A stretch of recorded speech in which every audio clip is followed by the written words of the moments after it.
बहुत समय पहले की बात है।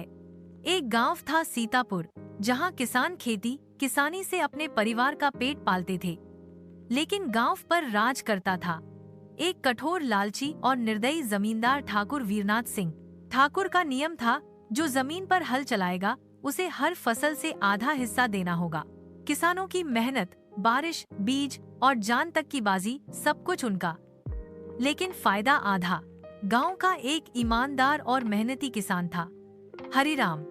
उसकी पत्नी, दो छोटे बच्चे और बूढ़ी माँ सभी उसी की कमाई पर निर्भर थे। हरिराम सुबह से शाम तक खेत में काम करता, लेकिन जब फसल काटता तो ठाकुर के सिपाही आकर आधा उठा ले जाते। एक बार सूखा पड़ा, खेत सूखे, अनाज ना के बराबर निकला। हरिराम ने बड़ी मुश्किल से थोड़ा गेहूं इकट्ठा किया ताकि उसका परिवार भूखा न मरे। ठाकुर के आदमी फिर आए, हिस्सा चाहिए ठाकुर का।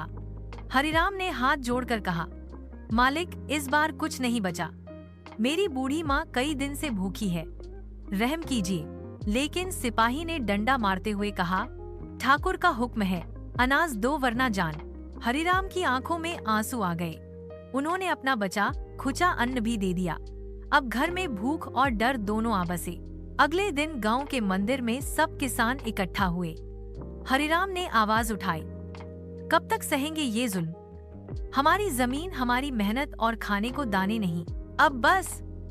कुछ किसान डरे, बोले, ठाकुर बहुत ताकतवर है, हमें मरवा देगा। हरिराम बोला, अगर हम सब एक हों तो कोई ताकत हमें नहीं झुका सकती। अब की बार जब ठाकुर के सिपाही खेतों में पहुंचे तो हर किसान ने मिलकर डटकर विरोध किया। महिलाएं भी लाठियां लेकर खड़ी थीं। बच्चे नारे लगा रहे थे, हमारा हक, हमें दो, जुल्म बंद करो। ठाकुर खुद आया, गुस्से में लाल, पर उसने देखा कि पूरे गांव ने एकता दिखाई है। वह समझ गया कि अब डराकर राज करना आसान नहीं। गांव के बुजुर्गों और तहसीलदार ने मिलकर पंचायत बुलाई। आखिरकार फैसला हुआ, जो जोतेगा वही खाएगा। जमींदार अब हिस्सा नहीं ले सकता।